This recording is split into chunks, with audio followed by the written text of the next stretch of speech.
Hey there berries, welcome to the 13.5 patch notes and patch tier list for support, primarily catering towards people that are new to the game up to around about low-ish plat. I do apologize for the late tier list for this one. Two reasons really. The main one was the fact that I wanted to playtest Yumi. She received the rework before I gave a verdict. And also, she has also been hotfix nerfed, by the way. I did originally have her in the tier list pretty high, like tier 1 ish, but she's not quite as high as that as before. Also, kind of like the motivation, honestly, lately to play League and make League content hasn't really quite been there. I think since I made the Milio video, I've been kind of like, I've been there's been a lot of nasty comments about me not liking a new champion release, so I kind of just like took a step back away really from content creation for a little bit, just to have a little bit of a break, and just let those kind of hate comments go past. If you go through the thread, the video in the comments section, it's not like the comments are on there, it's like comments that only I can see, and it kind of reminds me that there is a lot of nasty people out there. Yeah, all I did was give my opinion on a champion that isn't released, and I got some heavy abuse for that. So I was just kind of just like, whatever, I'm just not gonna make any videos for a little bit and just take some time off for mental reasons, really. So yeah, sorry for like the kind of I did like the Yumi videos as kind of like a meme thing, but yeah, I just haven't really been in the mood really to make videos. But I don't want to leave this tier list too long, otherwise it will become irrelevant. So here we are, and I'll do my best to kind of walk you through this this patch. Now, this is generally a patch which is largely support nerfs again. This time to Twitch and to Ashe support. We've also got the Yumi rework, which was overall a buff. I think overall it's still kind of a slight buff from where she was previously, but she has definitely fallen. So let's focus on those support changes, and then we will go into the tier list. I won't make this tier list too long. So, well, the longest section here is probably going to be the Yumi, so maybe skip 5 minutes if you know already what she exactly does. I'm just going to walk it through people so people can understand what she actually does. So they changed everything kind of in her kit, so from passive all the way to her ultimate, everything's different. So passive is just basically, there's no more mana regeneration, there's no more shield attributed to that, but there is a heal. So if you're attached to someone and then you do a damaging ability, you heal the target that you're on. There is a cooldown on that. And also it's to do with the friendship. So when you're attached to someone, as they are killing minions and kill enemy champions, you're going to get the friendship built up between you will be an invisible number at the moment. I don't know if they're ever going to make that visible, but there is a number attributed to this. And whatever champion that you're attached to has the highest number, you'll give them additional buffs with your Q, your ultimate, and your W. So it's quite important that you generally stay on that target. To know who is your best friend, there will be a little icon next to your name, and they'll be marked. So basically, essentially to say that they're your friend, basically attach them, and generally it's going to be your AD carry. So that is basically the passive. When you do an attack while unattached, like an auto attack for example, and if you reattach quite quickly, you'll heal yourself and your AD carry. So that's like a slight little bit there, but nothing too crazy. The Q is kind of changed. You control it for half the duration, and then the other half it kind of just zips off in a straight line, but in a really like it travels really far. You also got the cooldown on this ability is actually pretty low. I'm surprised they didn't increase it. They did recently nerf the damage on this and the slow percentage on this. This was originally an 80% slow, as you can see here. They've hotfix nerfed that to 65, and they reduced the maximum amount of damage and the AP ratio of the Q a couple of days ago. So make sure you're aware of that. The damage on Yuumi has been lowered. Generally, AP Yuumi was the way to go. Now I think generally AP and / Enchanter Yuumi is basically the even-ish now in terms of actual power. So it's up to you if you want to go into more damage, which I probably will, to be honest, or Enchanter Yuumi. Other than that, the ability goes pretty far. It's pretty hard to hit enemies if they're hiding behind caster minions. So she kind of pairs up quite nicely with champions that benefit from hitting caster minions, like Misfortune, because it means they won't be able to hide behind the caster minions as they'll get hit by the Q. Or like Jin, something like that. Basically, if they're hiding, any AD carry champions that punish them hiding behind minion waves, you know, it means that if they move away from the minion wave, it means you can Q them. Another one that comes to mind is Sivir, but I think she got nerfed this patch. Okay, so W, you will get shield and heal power. And if you're attached to your best friend, you give that person on-hit healing. So it's kind of like, the healing does add up a little bit over time. Like if your AD carry has taken some poke damage, it helps them like regenerate a little bit over time. So if your AD carry hits minions, they'll get some healing over time. E Zoomies is now a shield, so it's like something that you want to use as preemptive damage. It's not a permanent shield, so it's just a temporary shield. So make sure that you're popping it to try and block damage. It still gives like the movement speed, and it still gives attack speed. When you also use this ability, it gives your target mana, which is kind of interesting mechanic. I don't really feel like it's had that much of an impact when I've been playing her, but giving your AD carry like a little bit of mana here and there, like 20-ish mana, is sure, it might let them do like one extra ability maybe. Overall, the shield strength feels kind of weak.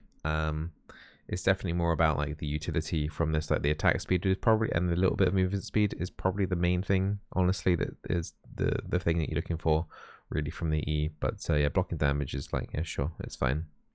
The strongest thing in the kit actually is probably the ultimates. The ultimate is quite interesting because it doesn't root anymore, but the slow does increase per wave that comes out. So it's the stacking slow. The damage is okay, but also you can now direct where the ultimate goes by moving your mouse around. And also it heals allies. And also if you're attached to your best friend also gets armor and magic resistance. Now, it's not unusual if you go AP Yuumi. If you have a level 11 ultimate, your AD carry can get around about 65 to 70 armor and magic resistance for 3.5 seconds. Which doesn't sound like a big deal, but it really is, because if you think about it, like if an assassin jumps your AD carry, you pop your ultimate as quickly as possible, you're suddenly giving your AD carry the AD carry will have 100 plus armor and magic resistance. You're also going to be healing them, and you can shield them, and also be getting movement speed to try and get away. So it will keep them alive just that little bit longer to potentially deny an assassin from jumping them. So Yuumi is actually like a really good anti-assassin champion now for like to help protect your AD carries with raw stat value, which can be pretty invaluable. So any champions that want to jump in and quickly finish someone off and then get out again, they're going to have some real difficulty finishing the person off. So a lot of armor and magic resist coming from this ability. So yeah, I mean, if you get to level 16, then you can actually probably, with AP Yuumi build, you'll probably be doing like 100 armor and magic resist on an AD carry, which is kind of is actually insane. So those are the main things, the Yuumi changes. Basically, her poke range is longer. It's more difficult to actually land the poke now in some circumstances if they're actually hiding and paying attention. Is she still annoying to play against? Yes. Is she kind of annoying to play? It depends if you like playing like with skill shots or not. She's not as AFK as before. Like you have to pay attention when damage is incoming for your shield. You have to pay attention to when to pop your ulti to protect your AD carry, and your Q skill shot is like a, you know, you start doing like the equivalent of Vel'Koz Qs, like whipping it around to the side and then quickly like bringing it back in so that it launches at a funny angle for the enemy to block. So it's okay to play. The nerfs obviously, the hotfix nerfs obviously affected her win rate, and will continue to do so if you use any win rates from any of those other websites for champions. Her win rate will come down slowly over the patch. Now the other changes were to Ashe. Essentially, they've made it so that her volley does less damage early. They've made it so that her Q lasts longer and costs less mana.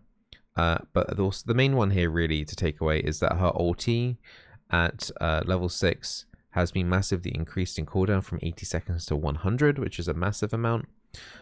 So very early in any phase, Ashe support did get hit. AD carry Ashe is actually probably about even after this change. This empower duration for 6 seconds is like it covers the early game nerf with the volley, but this is much more for like mid to late game. This has a huge impact in mid to late game. This Q is really strong. So yeah, if Ashe is left uncrowd controlled, then she can actually do a really good job. But yeah, this affects Ashe support. Is Ashe support dead? No, but it definitely, her win rate will definitely go down. Now, there was a Twitch support change, which actually I kind of forgot about, if I'm going to be completely honest, but I never regarded Twitch support that particularly strong. Okay, they nerfed his E from AP ratio from 35% to 30%. Yeah, I mean, I never recommended you guys to pay Twitch support anyway. It's kind of weird that they've made this change anyway. I don't think he was particularly strong anyway, so I guess they just didn't want any toxic toxicity in solo queue. Right. Haha. Right, let's go into the tier list. 1 second. Yeah, so my tier list is actually wrong after the Yumi hotfix. Let me just sort that out really quickly so that I don't look like a complete idiot. All right, let me bring it back up. Right, so tier 5 champions. You know what? Actually, I think Veigar probably can come out of tier 5 and into tier 4, if I'm going to be completely honest. It's not like the most important change in the world, but for next time in the tier list, I think I'm going to move up from Veigar from tier 5 to tier 4. I think he has some support capability, particularly against like Rakan and a couple of dash champions like that. But you are going to be over-relying on your jungler to gank the lane. That's when the cage will really kick in. As we mentioned earlier, Ashe was like tier 3 anyway. She was pretty fun to play, honestly, but I wouldn't say she was like that broken.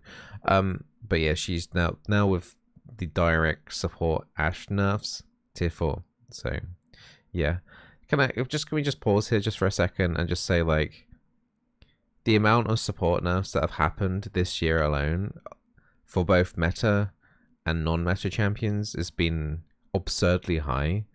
I don't think I can think of another role that has been hit this consistently over patch over a role that I honestly don't think has been overly that strong. Support at times has been up there in terms of, like, you know, quite strong, particularly in super high elo, right? We're talking about like challenger plus people, right? Support role has been second probably in the role value.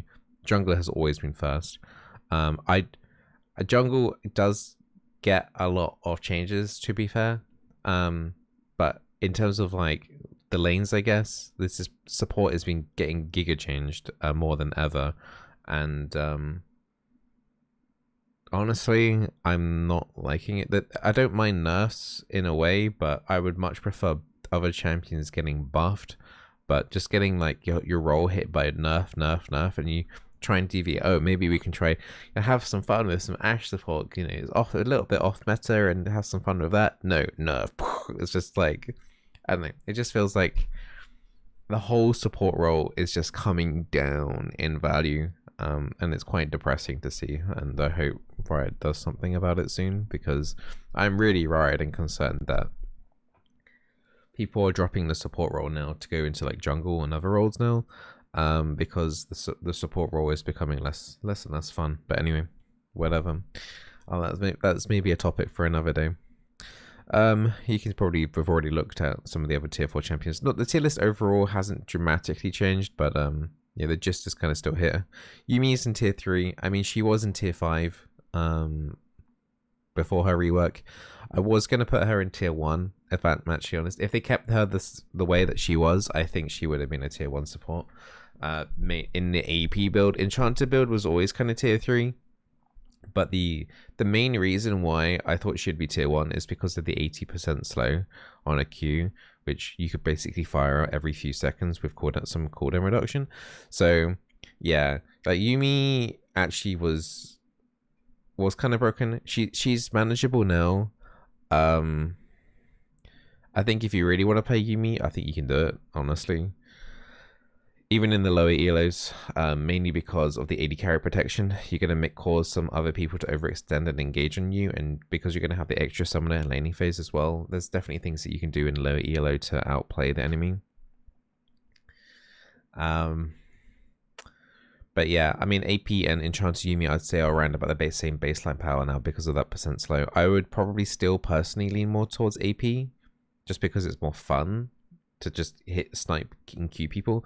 But if you feel like you're pretty bad at that, then just go Emax, Enchanter, Yuumi, and yeah, I mean, do whatever you find is fun, honestly. At this moment in time, playing support, just find whatever thing you can find fun and is sort of winning you games and just run with it. Because who knows, in the next patch or the patch after, your support could easily get nerfed, because support role is absolutely being gutted right now. So enjoy it while you can. Okay. Yuumi, Yuumi tier 3, Nami tier 3 still. I will say Yuumi, Nami is just about holding on into tier 3. She is finding the current situation as support pretty rough. Yeah, she is teetering potentially into tier 4 soon. We'll have to see what other support changes come in, but we'll have to figure that one out as it comes along. Braum hasn't been doing too bad very recently, but he's not like, he's just average. I mean, all of these tier 3 champions are kind of just like average. Like, you can win games with them, you'll also lose some games with them. Thresh is always the controversial pick. In high elo, he's actually pretty strong. In the lower elos, Lantern diff is the main issue. So that's the main thing that holds back Thresh, and he will never be tier 1 because of it. So yeah, I would say like Thresh right now is like high tier 3, potentially tier 2. So yeah. Moving up into tier 2. We've got a couple of off-meta-ish champions here with the Amumu and Zac still doing okay. I wonder if they're going to get hit by a nerf at some point, since they already focused like the Ashe. But so Amumu and Zac could end up getting hit both nerf bats soon. Senna's doing particularly well, but once again, she's quite a hard champion to play. But if your mechanical skill is really, really good, Senna is definitely a champion to look at. Enchanter-wise, Soraka and Janna, once again, like kind of low tier 2. They're doing okay, but it's not like nothing to scream about like crazily, but they're kind of like some of the best Enchanter options that you got left. There is still one in tier 1, which you probably remember from last time, but Soraka and Janna are Enchanter options that are usable still, have a higher win rate than Nami, but yeah, I mean, you're still probably gonna find it a little bit miserable to play, but that's the best you got, really. Going into tier 1, we've got a few champions here that have kind of like rose up after the entire meta shift. The standout one is Annie. Annie is number 1 here. Annie did get hit with a nerf a couple of weeks ago to do with her E, her shield. That was retaliation damage, I believe it was. The retaliation damage from people hitting Annie's shield was reduced, but she is consistently doing well across all ELO right now, both from Iron all the way to the tippy top. Annie is the number 1. Sona is like the standout enchanter. She's like the only enchanter right now that's managing to hold out through the nerfs and stuff, which I'm personally a little bit surprised at. It might be because of mid-game transitions, and that she's just like her hidden values in the movement speed and the shields and heals that she's giving is just a lot stronger. I've always regarded Sona as a decent champion to play in solo queue, and I think a lot of people have always been kind of surprised at it, but I'm personally surprised at it because I would have thought that the spell Thief's mana regeneration would have hit her more, but they did hit her slightly, but not as much as I thought they would actually. So she remains in tier 1. Zyra is the oh, one thing I should probably mention is that I flipped Brand and Zyra around. My theory was that Brand would do better against the tank supports that were popping up, because Brand generally does well against those kind of champions anyway. But for some reason, Zyra is just making a bigger standout than Brand in low elo right now, and I don't actually know why. I personally think Brand is easy to play. In theory, should be better against tanks, but Zyra is actually doing a slightly better job. Maybe it's because Brand has shorter range, so it can potentially get caught out quite easily against, like, you know, some of the hard engaged champions, and maybe people aren't quite positioning properly when they're playing Brand. Because Zyra has that kind of like little safer buffer in terms of like the slight extra range that she has and everything. So it could be something to do with that. But yeah, that's gonna be my theory on it. But I think both Brand and Zyra are doing perfectly fine right now. Rakan is definitely a stable tank engaged champion that you could look into playing. Blitzcrank's win rate has rose up like kind of crazy right now, which is kind of weird to see, because I think his win rate has primarily increased. It's like, if anyone has been taking Enchanter before Blitzcrank versus Enchanter, Blitzcrank would generally win. Now he definitely wins because Enchanters have been generally weaker. So Blitzcrank is doing particularly well right now. Sona's doing fine. Not many people have been playing Rel, so her play rate is pretty low, but have been the people that can play Rel, she's doing pretty well. Rakan is doing pretty well too, and Taric is pretty good at anti-tank, so I wouldn't play Taric into Enchanters or Mages, but into actual tanks that you can actually bash with your auto attacks. Taric is actually pretty powerful, and tank play rate is slowly rising up as people are coming off of the Enchanters right now. So Taric's win rate is now rising because of that. So yeah, it's kind of an unusual top of the list. I think the only two champions there that consistently were tier 1 last year were probably the Sona and the Zyra. It's quite crazy to see this kind of meta shift with the Blitzcrank was in times in tier 1. He was always like tier 1, tier 2. Annie's support definitely wasn't a thing until her changes. Rel has always generally struggled until recently. Rakan was generally tier 2 or tier 3. Taric had his time moments in tier 1, I think, last year.